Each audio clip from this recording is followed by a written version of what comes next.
As I said, this is the power and control system area. Right now I've got 3 power supplies. This is a Lino 180 watt powerhouse, and these are 2 MTH Z1000 bricks at 100 watts each.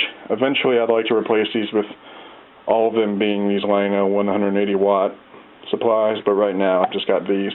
And also eventually there will be a 4th power supply for the elevated track. But right now I've got the bottom freight line, I've got divided into 3 power districts.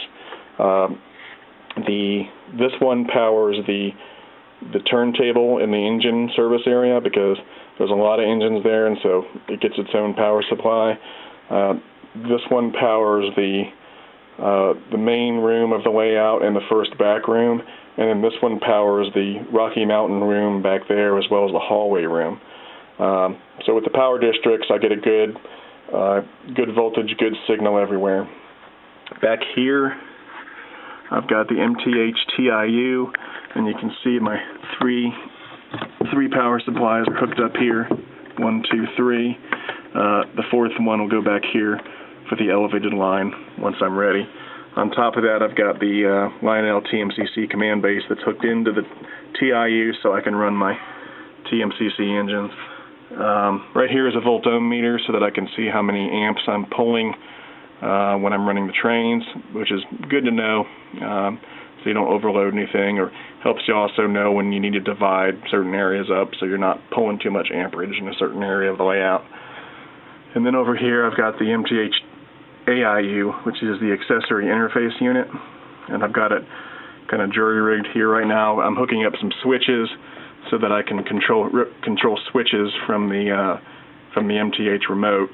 And this transformer here is just a little transformer that provides the power for the switches so that I can throw the switches. And all that gets done from the MTH remote control. You may have also noticed this iPod here. This is hooked into the TIU, and it allows me to play music through the trains.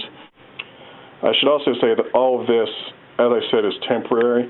Eventually, all of these control systems and power systems will be on a table platform that's going to be under the layout, so it'll be out of the way and not so conspicuous. Underneath the layout, I've got plenty of space. I have a lot of storage under here for storing train boxes and so forth.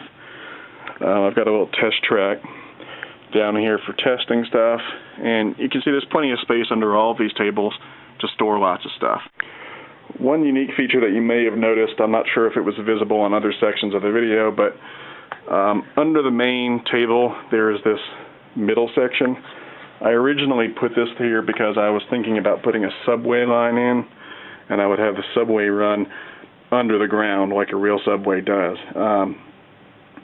I may eventually do that. I'm really not worried about it right now, but I did put it here just in case I ever decide to do it. So that's why I've got this little middle section here that kind of looks funny. And that's about it. That is a tour of the layout.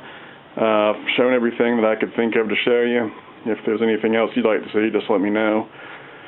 I'm hoping to get this thing looking better in the next year or 2. I'm going to start doing some scenery soon. I'm getting some backdrops from Backdrop Warehouse. They're going to be on those back walls. Like I said, one of those back rooms is going to have some Rocky Mountain scenery.